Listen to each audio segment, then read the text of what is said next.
Welcome to Taiji's Kitchen. Today I'm going to show you how to make Menchi Katsu. The word menchi comes from minced. This is a cutlet using minced meat. This will be categorized to so-called yoshoku, or Western style food. This was invented in Japan after the war, where we didn't have a lot of resources and minced meat was much more inexpensive. This is kind of considered as a B-class food, but it's very delicious. And with the rising of the cost, this is a great alternative for everyday food. It may seem difficult at first, but it's really not, and it's very delicious, so I really hope you give this a try yourself. Then, let's get started.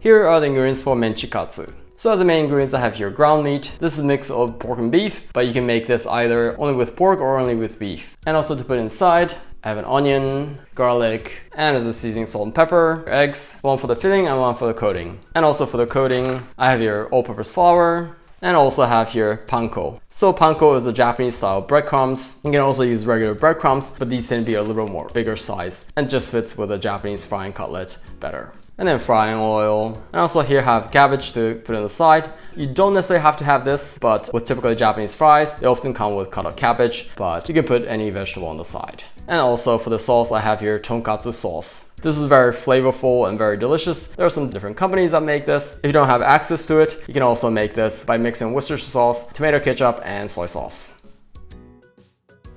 Then let's get into it. That's the first thing, is prepare the vegetables. So the onion I'm going to cut into medium-sized dices. So for that, I'm going to cut the top off and cut this in half. And when you do this, make sure you don't cut off the bottom part, because what you want to do is you want to cut in like this. About a centimeter slit like this, but without cutting all the way through. And then you turn, and then you cut like this, and then you have these medium-sized dices. And then you're left with the bottom piece like this.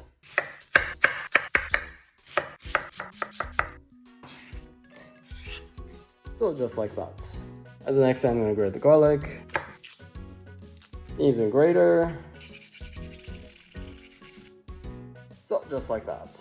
Now let's mix in everything. So in a bowl or a pot like this, I prefer using a pot like this because you can grip this strongly. And here I'm going to put in the minced meat, cut up onion, and then also the grated garlic. And then we're going to crack in the egg. Then about 4 teaspoons salt. And also about 4 teaspoons of black pepper. Then we're going to mix this.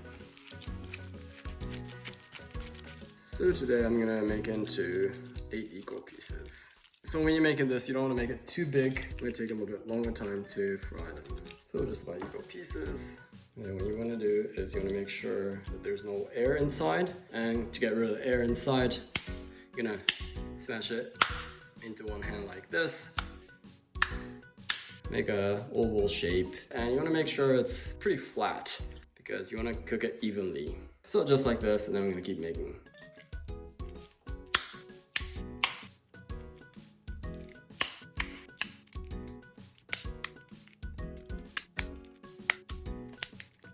So just like that, I have 8 equal pieces. Then you can put the coating directly like this, but when it's warm, it might be a bit too soft to work with. So I'm gonna put this in the fridge and leave it for at least half an hour to an hour or so, let it cool down so that it's a bit more firm. It'll be easier to work with putting the coating. So as we're waiting for the meat to cool, let's make the sliced cabbage. You don't necessarily have to have this, but it's just a little fresh thing to have on the side. So that should be enough. I'm gonna take off the stem part. So today I'm not going to use these parts, but of course don't waste these. You can put this in soup or something. So then I'm going to try to slice this as thin as possible. So just like this, as thin as you can is fine. And if you can slice this as thin like this, don't worry, it's still good enough. Then that's done for that. So just about an hour has passed, so let's put the coating on the Menchi Katsu. For that I'm going to be using all-purpose flour, an egg, and also the panko. So I'm going to first coat everything with the flour.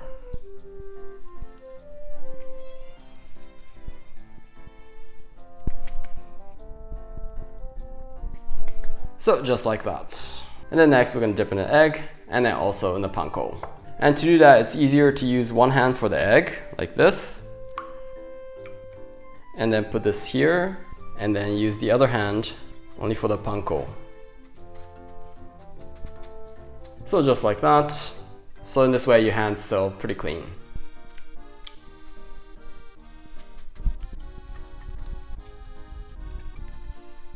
Just like that. Oh, they look so good. Then let's fry these.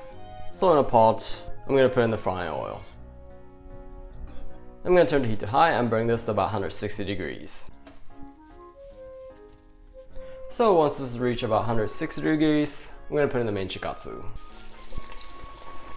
I'm gonna turn it to medium. Then we're gonna cook like this on one side for about 2 to 3 minutes. So after about 2 minutes, yeah, one side has gotten golden brown. I'm gonna turn to the other side.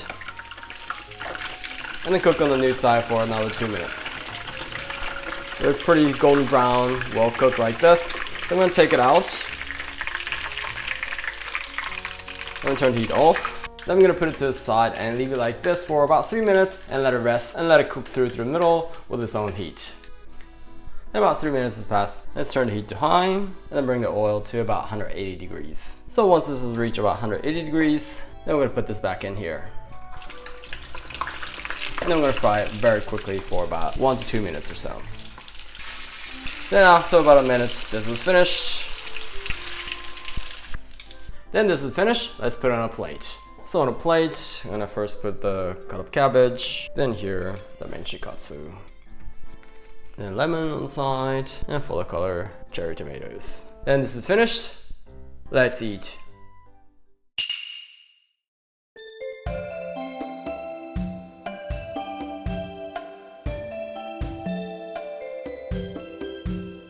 Oh, they look so good. Let's eat. Itadakimasu! Okay, let's dig in. Get the Tonkatsu sauce. Oh, that looks so good inside. Itadakimasu. Oh, this is so good. Oh, crunchy on the outside, juicy on the inside, so delicious.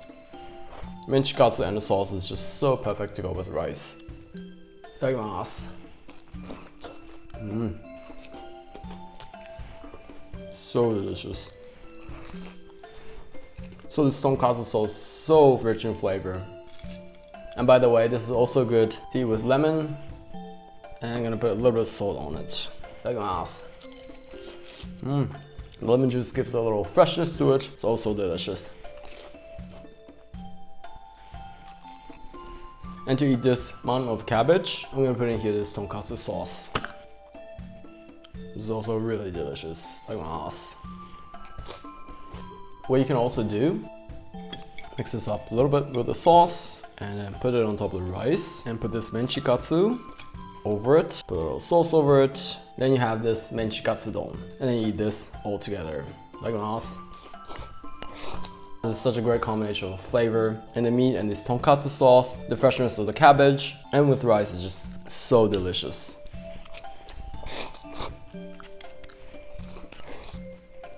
Oh, that was so delicious.